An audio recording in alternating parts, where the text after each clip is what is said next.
C'était un disciple qui va voir Amma et qui lui dit, donc c'est quelqu'un de proche de Amma en fait qui me racontait cette histoire.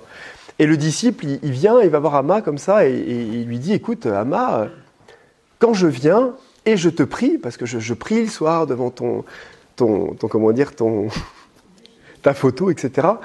Je te regarde et puis je te parle, je te dis plein de choses, etc., etc. Et puis ta photo, elle est là, donc tu vois, voilà, tu es présent et tout ça. Et je voulais savoir, est-ce que tu me vois quand je te parle? Amma, elle regarde. Bon, c'est Amma, hein. Tous les maîtres peuvent être différents. Et Amma, elle lui fait, bah bien sûr, je te vois. Ah, ça veut dire qu'en fait, quand je te parle, tu vois tout ce que je fais.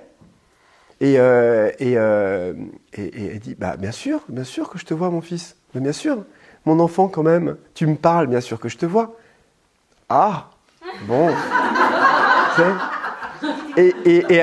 Tu vois, donc il se dit, merde, parce qu'il se rappelle ce qu'il a dit, tu vois, tout ce qu'il a fait, tu vois, en laissant la photo. Je dis, bon, d'accord. Donc il rentre et tout ça, et il va comment ça s'appelle, dans sa chambre le soir, il médite et tout ça, et il se retrouve devant la photo et il parle à Amma. Et il dit, Amma, tu m'as dit que tu me vois, hein.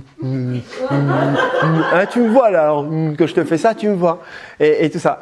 Et voilà, il se dit, bon, allez, il y a les jours qui passent, le soir il a Amrita Puri, hein, dans l'ashram, dans le Kerala. Il y a les darshan qui sont le soir et tout ça. Lui, il tient la queue, il fait le truc et tout ça. Et à un moment, il y a plein de gens, il y a des centaines de personnes, peut-être milliers et tout ça.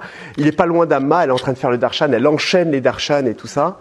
Et à un moment, il tourne sa tête vers Amma, comme ça, il regarde Amma, et Amma, elle est en train de faire le darshan, et elle regarde comme ça, elle fait...